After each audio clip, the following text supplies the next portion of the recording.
चलिए तो बात करते हैं सीखो और नए क्वेश्चन के बारे में। क्वेश्चन में एग्जामिनर ने कहा एक कार एक समान चाल से 300 किलोमीटर की दूरी तय करती है। यदि कार की चाल 5 किलोमीटर प्रति घंटा अधिक है तो समान दूरी को तय करने में 2 घंटे कम समय लगते हैं। कार की मूल चाल ज्ञात कीजिए। तो देखिए, जब भी इस प्रकार का क्वेश्चन आता है ना, एग्जामिनर कहता है कि भाई एक दूरी है, वो ट्रेन जो है या फिर कार जो है वो लेट चली, इतने मिनट लेट चली और सही समय पहुंचने के लिए अपनी स्पीड को बढ़ा दिया या घटा दिया। इस तरह से क्वेश्चन जब भी आए तो सिंपल सा डायरेक्ट तरीका उसे सॉल्व करने का तरीका ये है। देखिए, यहाँ डिफरेंस दे रखा है 2 आवर का, तो ये जो डिस्टेंस दे रखा है 300 का, उसको पहले आप लिख लीजिए एज इट इज, और जितनी स्पीड बढ़ी है घटी है उसको उससे मल्टीप्लाई कर दीजिए अपोन में। अब देखिए यहाँ के, देखिए स्पीड क्या है आपकी कार की, बढ़ी है, इसका मतलब है कि जो मूल चाल होगी वो कम होगी इससे। तो उसका मतलब पहले मान लो कि उसकी मूल चाल जो थी वो 20 थी, 20 किलोमीटर प्रति घंटा। तो अब कितनी बढ़ी होगी, 5 यानी 25 हो गया।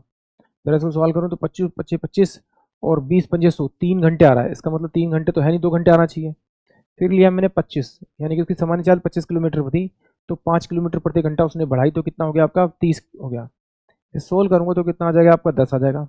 ठीक है, ये कितना होगा, ये कितना हो जाएगा, 5 दूनी और 5 एकम 5, यानी कि 2 घंटे आ रहा है। इसका मतलब ऑप्शन बी ही इस क्वेश्चन के लिए करेक्ट होगा। एक बार और देख लेते जरा। टोटल डिस्टेंस लिखना है आपको, कितना, 300 किलोमीटर लिखा है।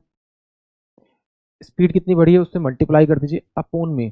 ऑप्शन से वैल्यू उठाइए, समान चाल पहले मान लीजिए 25 थी, अब बढ़कर कितनी होगी, 5 बढ़ी तो कितना होगी, 30 होगी। घटती तो घटा देते 30। तो इसे सोल्व करूंगा तो कितना होगा आपका, पचू पचे, और ये कितना होगा, पचू पचे 25 और 5 है 15, 150, 150 दूनी कितना, 300, यानी कि 2 घंटे।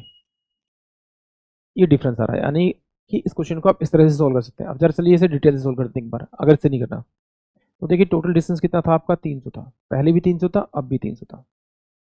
ठीक है, अब कह रहा है कि एग्जामिनर क्या कह रहा है कि भाई एक कार समान समान चाल से 300 किलोमीटर प्रति घंटे की दूरी तय करती है।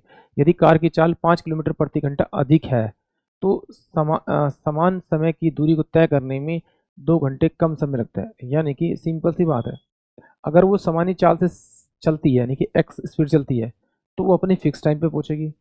अगर उसकी स्पीड को मैं एक्स प्लस का 5 यानी 5 किलोमीटर बढ़ा दूं, तो उनके बीच का जो टाइम का डिफरेंस होगा वो क्या होगा, ये कम से मिलेगी, ज़्यादा से मिलेगी। तो डिफरेंस कितने का आ रहा है, 2 आवर का आ रहा है। सिंपल जो क्रॉस मल्टीप्लाई कर देते हैं इसको आपका, तो ये कितना हो जाएगा, एक्स प्लस का आपका 5 हो जाएगा, माइनस का एक्स हो जाएगा। देखना वही आएगी वैल्यू आपकी।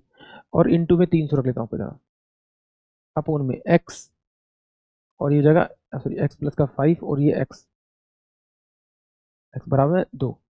चलो देखिए, इससे वैल्यू कट गई, तो 5 इंटू में कितना, 300 आ रहा है आपका, अपोन में एक्स प्लस का आपका 5, और यह एक्स इस घंटे में कितना आ रहा है, 2 आ रहा है। तो मैंने भी तो वही किया, यहाँ पे मैंने ऑप्शन से वैल्यू उठा के यहाँ पे रखी एक्स सी, तो मेरे को सिंपल सा आंसर मिल गया। चलिए फिर इसको सोल्व कर देते हैं, क्रॉस मल्टीप्लाई करके सोल्व करते हैं। इसे सोल्व करेंगे तो कितना आ जाएगा आपका, ये आपका इसे काटेंगे तो ये 150, ये कितना हो जाएगा आपका, 150।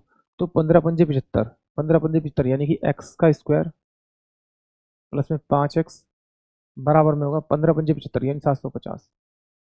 ठीक है, तो एक्स का स्क्वायर प्लस का 5 एक्स माइनस का 750 इस गल्टू में 0। 25 × 75, यानी एक्स का स्क्वायर प्लस में 30 एक्स माइनस का कितना, 25 X, X minus 750 equal to में आपका 0। तो यहाँ से एक्स बाहर निकालेंगे तो एक्स प्लस का 30 यहाँ आ जाएगा आपका, यहाँ से माइनस का 25 निकालेंगे बाहर, तो एक्स प्लस का आपका 30 हो जाएगा यहाँ पर आपका। एक्स इसकल टू में कितना का, 25 किलोमीटर पर आवर, पॉजिटिव वाले लेंगे, यानी कि ऑप्शन बी। आई होप आप सभी को क्वेश्चन समझ में आया होगा।